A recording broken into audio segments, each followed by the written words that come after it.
Bueno, pues muchas gracias primero por la invitación a este simposio de patología. Muchas gracias al doctor Javier por la deferencia al invitarme. Pues yo no soy clínico, soy epidemiólogo y he trabajado por algún tiempo en este tema de la epidemiología, sobre todo de la hepatitis B y C en Colombia. Tengo que confesar que en los primeros años, por allá en los años 90, con bastante frustración por el hecho de que pues, participábamos en trabajos comunitarios donde hacíamos estos estudios de seroprevalencia de infección por el virus de la hepatitis B y pues lo que se podía ofrecer en términos de tratamiento a las personas que se encontraban con infección crónica o de seguimiento, pues primero no existían para ese momento tratamientos para la infección crónica por el virus de la hepatitis B y además, como ya lo han mencionado acá, las barreras, digamos, para el seguimiento clínico y monitorear los avances o los retrocesos de la infección y sus consecuencias en los pacientes, pues siempre han existido, pero pues seguramente se han agudizado mucho en los últimos años. Aquí están pues mis potenciales conflictos de interés desde el punto de vista pues, de relaciones con algunas casas comerciales y también desde el punto de vista de mis prácticas o de mi participación en comisiones oficiales de salud pública. Entonces yo voy a hablar sobre todo de lo que tiene que ver con la epidemiología de la hepatitis B y D. Ya pues el doctor Garzón hizo una excelente y completa exposición sobre todo el tema de lo de hepatitis C y tal vez solamente mencionaré algunas pocas cosas que me parece importante reiterar. Desde el punto de vista de la hepatitis B, pues podría mencionar algo como los patrones de enfermedad, donde el patrón de alta endemicidad corresponde a mediciones por encima del 7% del antígeno de superficie para adultos viviendo en un territorio determinado, mientras que la baja endemicidad correspondería a prevalencias menores del 2% en adultos viviendo en esas mismas localidades, y esto es importante porque la vacunación ha llevado, digamos, a cambios interesantes en lo que tiene que ver con la distribución de los patrones de infección de la hepatitis B y sobre todo de la infección crónica. Tradicionalmente, entonces, el problema de la infección crónica por hepatitis B ha estado concentrado en todo lo que es el África subsahariana, esta región del Asia que comprende China y partes del sudeste asiático y las islas que llaman, creo, Australasia o las islas de Oceanía. Y en Latinoamérica, pues ha sido tradicionalmente un lugar de baja endemicidad o mediana endemicidad, solo con esta región aquí que corresponde a la hoya del río Amazonas y estas otras regiones por acá del Ártico, donde en comunidades aborígenes acá y en comunidades tanto de mestizos como de indígenas acá, ha habido, digamos, una demostración de que desde probablemente principios del siglo XX se detectaron estas áreas de alta endemicidad. También hay acá, en esta punta, como ustedes pudieron comprobarlo ayer, los que fueron a la actividad de Varela, también hubo aquí en el Urabá y también hubo aquí en el Catatumbo, ¿sí? Zonas de alta endemicidad para el virus de la hepatitis B. Recientemente hay algunas polémicas sobre la prevalencia global de infección crónica por el virus de la hepatitis B. Hay estimaciones del Instituto de Métricas en Salud de la Universidad de Washington, hay métricas de la Organización Mundial de la Salud y hay otra organización que ha hecho estimaciones de la prevalencia global del virus, ¿sí? de la prevalencia de la infección crónica con el virus de la hepatitis B, que tienen algunas divergencias. Esta es la prevalencia en adultos, ¿sí? Esta es la prevalencia en adultos. Como vemos, para adultos hay menos diferencias, ¿sí? Aquí están casi todos los países de África, del subsahara africano, y los países del sudeste asiático, que están casi siempre por encima de la mediana de prevalencia que muestra esto. Podemos ver que el Instituto de Helmetrics estima una prevalencia más alta, que está alrededor del 4% de manera global, ¿sí? Mientras que la Organización Mundial de la Salud estima una prevalencia global más baja, por allí alrededor del 1.8 o 2%. Yo creo que esta estimación del Instituto de Helmetrics realmente sobreestima la prevalencia global de la infección crónica con el virus de la hepatitis B. Yo tuve la oportunidad de participar en la elaboración de algunas de estas estimaciones globales, y creo que el Instituto de Helmetrics usa una caja negra realmente de mezcla de estimaciones de prevalencia, revisiones de literatura, etcétera, y me parece que la estimación de la Organización Mundial de la Salud y esta estimación de Schweizer es mucho más transparente, ¿sí? Y es mucho más, digamos, entendible y defendible que las estimaciones del Helmetrics. Sin embargo, lo interesante es que para menores de 5 años, que es esta otra caja de acá, la estimación global ya muestra un cambio muy grande entre lo que pasaba con los adultos y lo que está pasando con los niños, que son los que nacieron después que empezó la vacunación. Entonces vemos cómo los valores extremos, los valores de prevalencia extremas que todavía existen en los adultos que nacieron antes de que estuviera disponible la vacunación, han desaparecido, ¿sí? Han desaparecido en prácticamente todas las regiones, aún en África, que todavía no ha introducido masivamente la dosis del recién nacido, digamos, pero sí ha estado vacunando con el esquema regular, empezando a los 6 meses, a los 4 meses, con vacunas combinadas. Ya vemos una disminución importante, sobre todo en las estimaciones de la Organización Mundial de la Salud. Lo mismo para los países del sudeste asiático. En Latinoamérica se estima que hay más o menos unos 6.6 millones de personas que pueden ser portadoras del virus del antígeno de superficie del virus de la hepatitis B.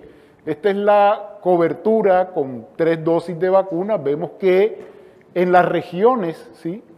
En las regiones que eran antiguamente o que se consideran que son de alta prevalencia para el antígeno de superficie, como todas las regiones del sudeste asiático, ya hay vacunación y las coberturas vacunales están por encima del 50%. Latinoamérica es una de las regiones que tiene coberturas más altas, y Colombia es una de las que probablemente, junto con Chile, y yo creo que Brasil, en grandes partes de Brasil, ha hecho la tarea de vacunación de una manera bastante juiciosa.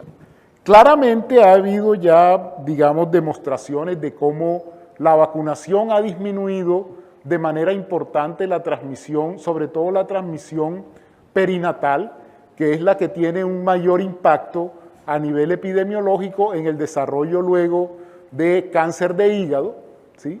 En el desarrollo de cáncer de hígado y otras enfermedades crónicas del hígado. Digamos que está bastante bien demostrado cómo después que empieza la vacunación, a los 5 o 6 años, ya hay una caída del 70, 80 e incluso 90% en los niveles de infección en los niños menores de 10 años. Sin embargo, hay mucha menos evidencia sobre el impacto que la vacunación tiene en la enfermedad crónica y especialmente en la ocurrencia de cáncer de hígado, apenas por el hecho de que pues, el cáncer aparece a los 35, 40 años usualmente, mientras que la vacunación se da en la infancia, pues hay que esperar un tiempo largo para empezar a ver este efecto digamos, sobre el cáncer. Sin embargo, hay algunas publicaciones recientes que muestran cómo a nivel global, ¿sí? A nivel global ya se ve una reducción todavía muy pequeña, pero bueno, en los niños, pues en realidad la incidencia de cáncer de hígado, de ese diagnóstico, es muy pequeño, ¿sí? Pero hay una reducción de 0.45% en la incidencia de cáncer, del diagnóstico de cáncer de hígado en niños después de la vacunación. A pesar de lo pequeño, es estadísticamente significativo. Hay también una disminución un poco más grande para adolescentes y adultos jóvenes, una disminución del 3%, que también es estadísticamente significativo. Para este año, esto representó algo así como unos 3.000 casos menos de cáncer de hígado, digamos, a nivel global. Todavía, por supuesto, el impacto en adultos no se ve, ¿sí? Porque pues, muchos adultos que van a desarrollar cáncer de hígado en los próximos 5 o 10 años, nacieron antes de que pudieran beneficiarse del programa de vacunación, pero estos son datos que muestran claramente cómo en los próximos 10 o 15 años vamos a ver una disminución importante de la carga de enfermedad por enfermedad crónica hepática producido por la vacunación. En Colombia especialmente, como mencionaba, pues las zonas de alta incidencia, de alta infección crónica eran aquí en el Magdalena, en el Catatumbo, en el Urabá y toda la Amazonía, probablemente ligado a actividades de alto impacto económico. Por ejemplo, en la Amazonía claramente estaba ligada o estuvo ligada a la explotación del caucho en los inicios del siglo XX, con todo pues el genocidio que hubo de las tribus, de los aborígenes que vivían en esta región, los desplazamientos y la infección traída por mucha gente que vino de todas partes del mundo a trabajar en esto del caucho. Lo mismo podríamos decir para el Magdalena, donde en esta zona que ustedes estuvieron ayer, pues vio todo un auge de los cultivos de banano para exportación a principios del siglo XX. Probablemente la causa de tener una alta prevalencia de infección por hepatitis B y delta fue esta, ¿sí? Toda esta actividad económica. Podríamos decir que en el Catatumbo fue la explotación del petróleo, que también se dio desde hace mucho tiempo, etc. En general uno podría decir que para Colombia, en realidad para todo el país es de baja endemicidad, ¿sí?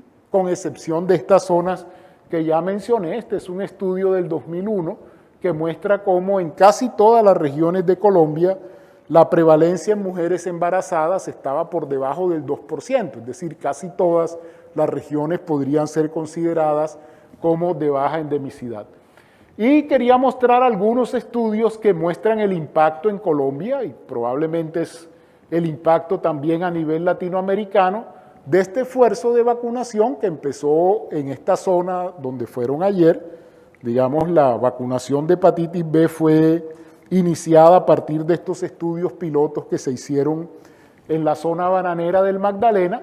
Por ejemplo, en el Amazonas, 8 años después de haber iniciado la vacunación contra hepatitis B, a pesar de los problemas en la vacunación, es decir, de que los esquemas eran más largos de lo recomendado, de que los niños recibían la vacuna a una edad más tardía de lo que se recomendaba por los problemas logísticos. 8 años después de haber iniciado el programa, la prevalencia de infección crónica había disminuido del 7% al 2%.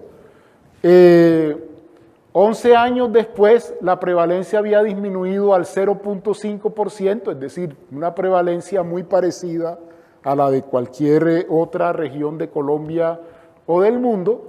Y recientemente un estudio liderado por la doctora Cielo Ríos del Ministerio de Salud en 50 municipios del país, en 2.500 niños, encontró 0 niños infectados crónicamente. Es decir, el impacto de la vacunación en Colombia y muy probablemente en Latinoamérica, porque Colombia vacuna con los mismos esquemas recomendados por la Organización Panamericana de la Salud, ha sido pues realmente importante. Como digo, pues el impacto sobre la enfermedad crónica y sobre el cáncer lo vamos a ver seguramente a 15 o 20 años, lo vamos a terminar de ver, pero el impacto sobre la infección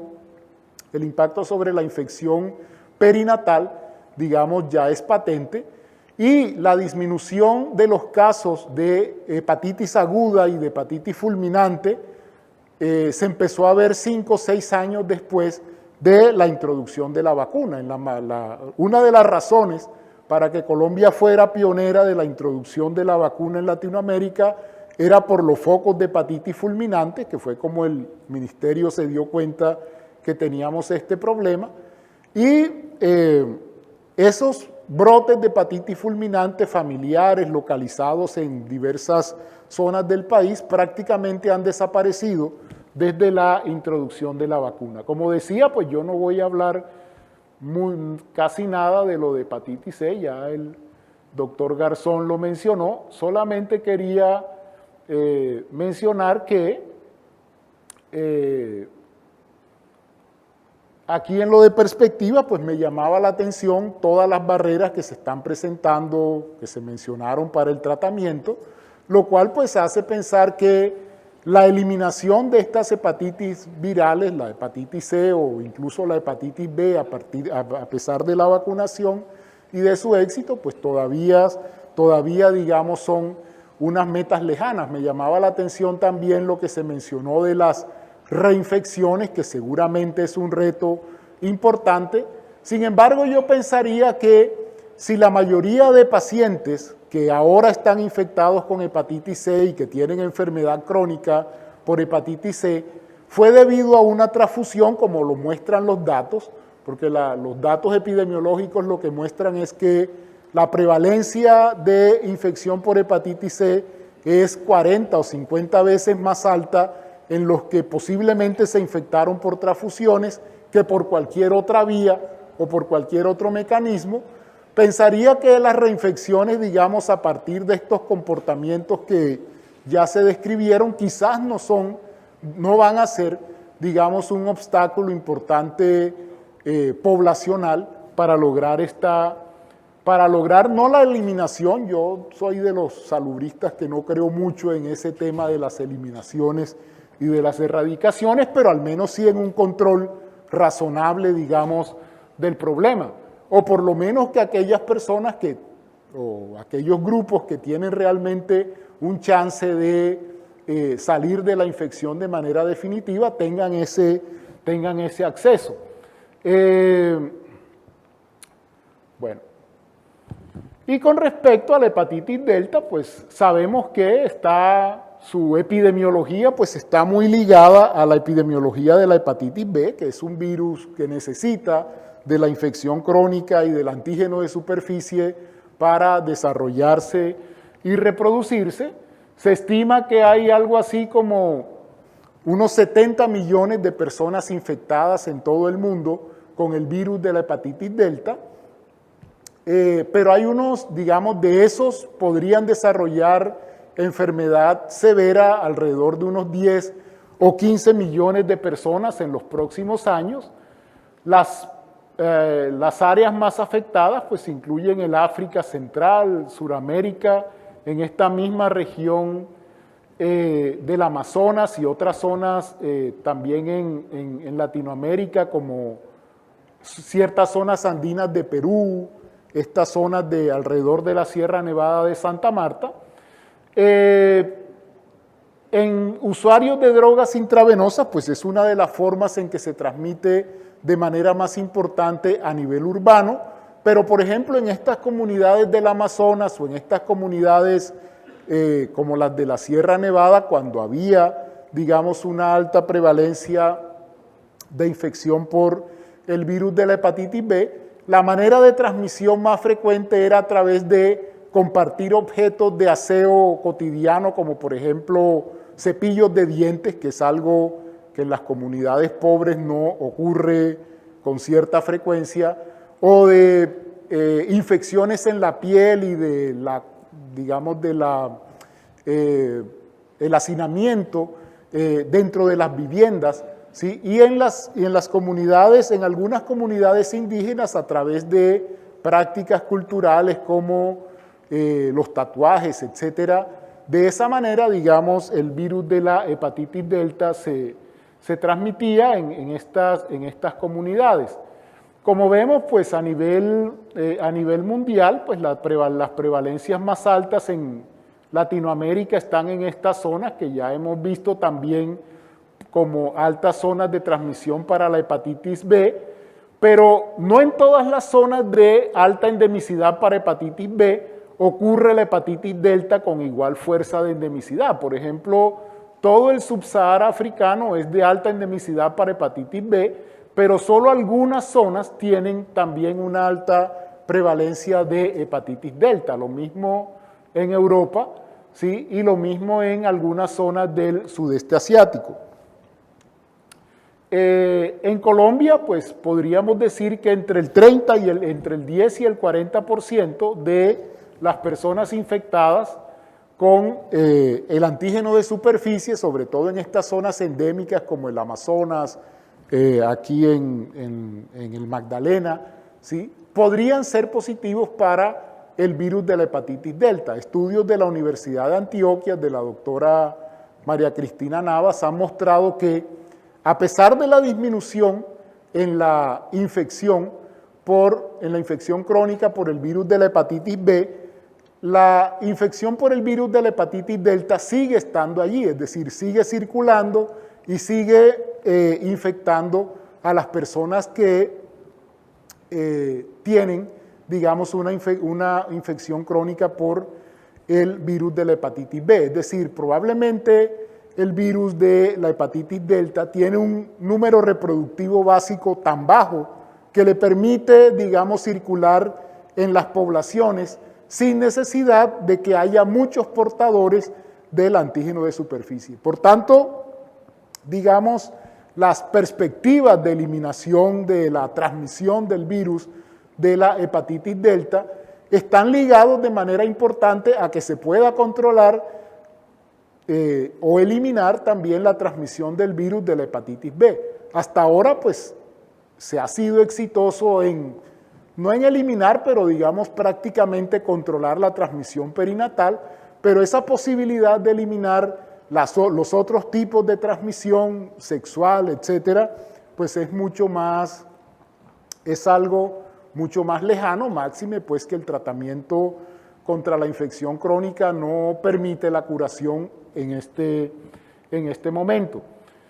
En Colombia y en otras partes de Sudamérica, la superinfección, ¿sí? La superinfección de los pacientes con infección crónica por el virus de la hepatitis B, su superinfección con el virus de la hepatitis delta, ha llevado a una proliferación de nombres para darle a los brotes de hepatitis fulminante que han ocurrido. Por ejemplo, en Brasil se conocía como la fiebre negra de la brea o la fiebre negra, ¿sí?